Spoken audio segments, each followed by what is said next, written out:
Like the red mage shorts even have like little the black X's on the side. Yep. Yeah, that's the only thing missing, right? The little side thing. But basically the same. Yes. Oh god. I'm wearing my mini skirt. What the fuck is that shit? With the visor. Looks like you're supposed to be going to like Catholic school or something. But you decided to be a Viking instead. Little Viking slut. He's Alright. Sailor Viking. Don't change, you ugly motherfucker.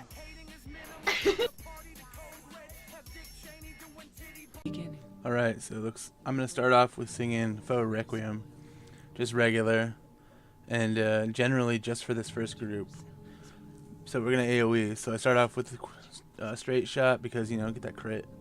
And then throw down the fire. And start just volleying, wide volleying. Hoping for that Rain of Death proc, which is fucking rare. Looks like I got one. And I got the other one. That's pretty sweet. Quick knock proc. And just keep wide volleying, doing the rotation for AoE. This is only 3 moves. You basically just wide volley since the proc sucks. And the tanks are having to spam flash. You know, you need to keep that shit. I don't know how much they spam flash, honestly, but I feel like they do it a lot and do Riot Blade while we're poking them. Towards the end, when there's only a couple left, I just go to single target. I turned off Faux Requiem right here because the tanks have to tank 2 at a time and like to split DPS on both. So as the bard, you're gonna jump on the knight because it's the soldier has physical resistance. So we go on to the knight, the monk and I, ether, and we work it down. We'll take it down to about the CL and clockwork, basically about down to about 10-15% give or take, and then we'll switch to the other knight. I usually put the fire down on the other two as soon as I have it off cooldown, but this time I just went a little bit later because I wanted to burn the knight a little faster. And then the other melee also switches both the other to the knight. The magic DPS is obviously doing work on the soldier. And we're killing this knight, no problem. And then switch to the soldier to finish it off. At this point, the shield should be broken off. It's not a big deal. And then immediately, I like to stay pretty much stacked where the ass of the dreadnought will be, because when these spiders spawn, they sometimes aggro anyone. I don't know. It seems like they aggro healers sometimes they aggro DPS. But once they're eaten, the guy hits all the full health, stacks of damage. So you start popping cooldowns, start putting in work. Standard rotation, or, you know, just do your thing. This is a burn. You're trying to burn this boss down as fast as possible. Sometimes, if I have the TP for it, I'll throw out a Rain of Death on the dreadnought because it does a lot of damage with the stacks of all this stuff. So about 50% give or take. The tank usually moves it. Kids will move it over here. And I'll put the fire down preemptively because it just makes it easier.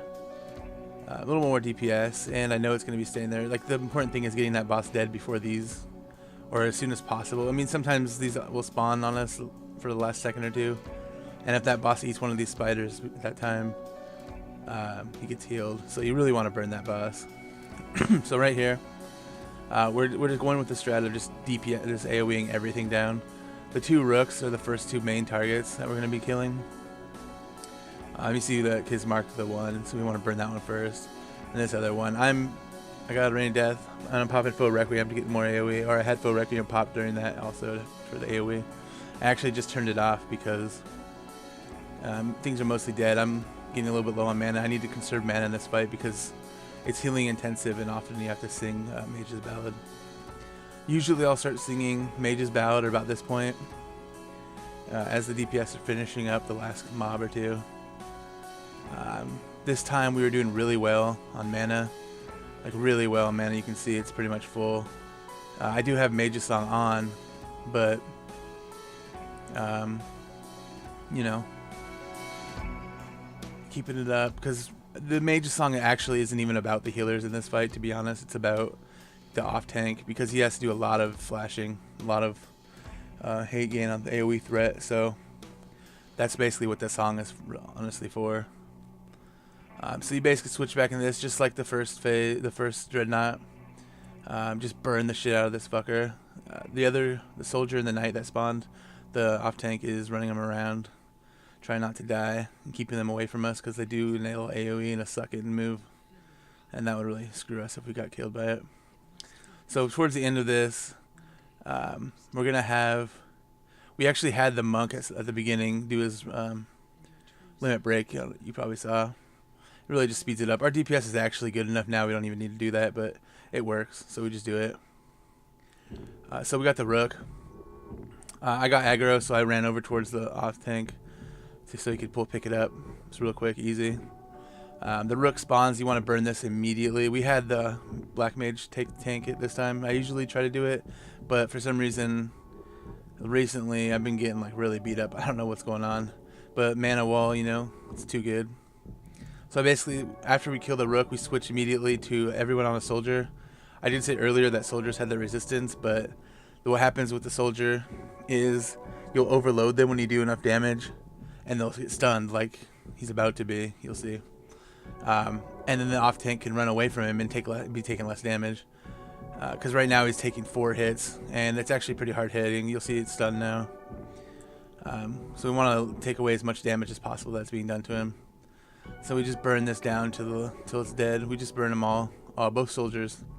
So we're gonna do the same thing. I'll mark the next soldier. We're gonna burn it until it gets stunned, and then once this one's stunned, the off tank can actually just run over and just straight tank the other two. Doesn't have to kite him anymore because 2 isn't so bad of damage. 3, it's pretty.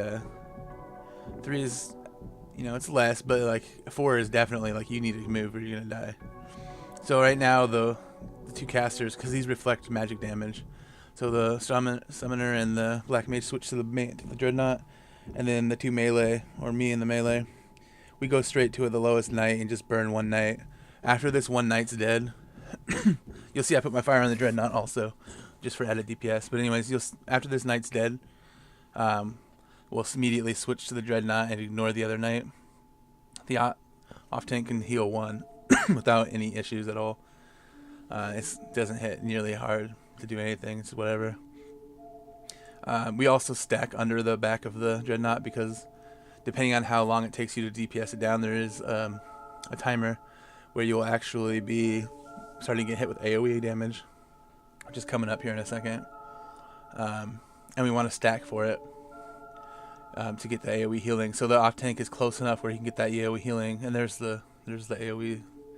We almost had him dead before it popped off, but you know, it's not even that bad of damage. It's pretty good, but it's nothing that a couple of AoE heals can't take care of. So after we burn the boss, we go back to the knight. Everyone beasts on him. The magic users have to use either Ifrit or their staff and whack it. It's kind of silly, but it's just how it is. And that's it. It's pretty much just a DPS race. Go ham. Fuck shit up.